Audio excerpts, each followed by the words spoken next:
Number 1. Classical School of Criminology. Focus on the crime based on the assumption that individuals choose to commit crimes after weighing the consequences of their actions. According to classical criminologists, individuals have free will. Number 2.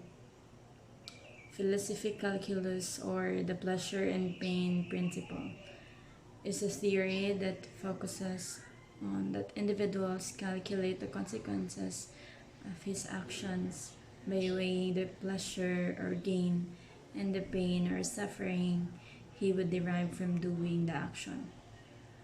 Number 3.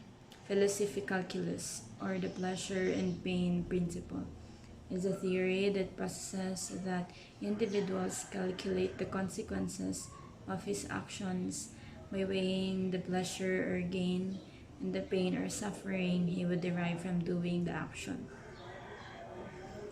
Number 4. Neoclassical. This theory modified the doctrine of free will by stating that the free will of men may be affected by other factors and crime is committed due to some compelling reasons that prevail. Number 5. Positivist school. It demands for facts and scientific proofs, thus changing the study of crimes and criminals into a scientific approach. Biological, psychological, and sociological determinism. Sociological determinism believes that criminals could not be morally responsible for their crimes because they did not choose to commit crimes, but rather were driven to commit them by the conditions in their lives. Number 7. Rafael Garofalo. Influenced by Lombroso's theory of atavistic stigma, man's inferior or animalistic behavior. He traced the roots of criminal behavior not to physical features but to their psychological equivalents, which he called moral anomalies. Number 8. Chicago School. Focus on the function that social institutions such as the social and the family and how their breakdown influence deviant and antisocial behavior. Number 9.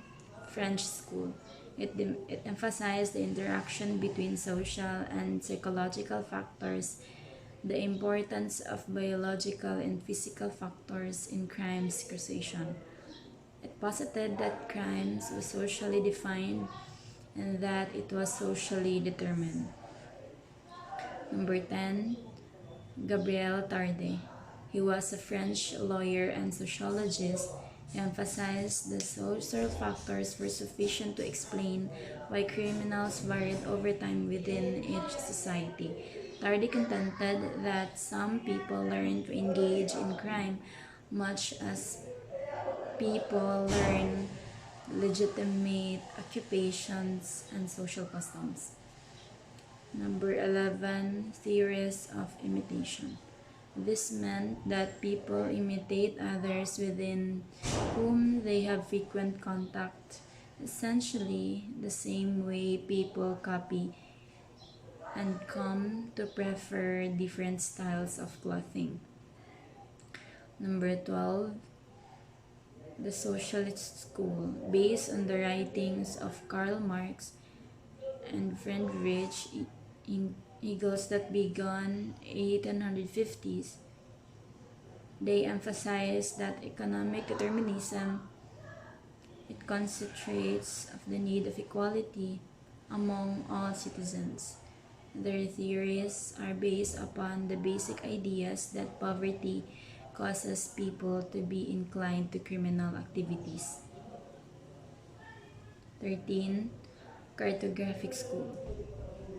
This school viewed crime as a necessary expression of social conditions.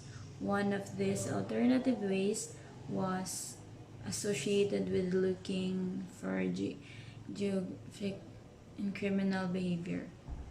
14. Retribution.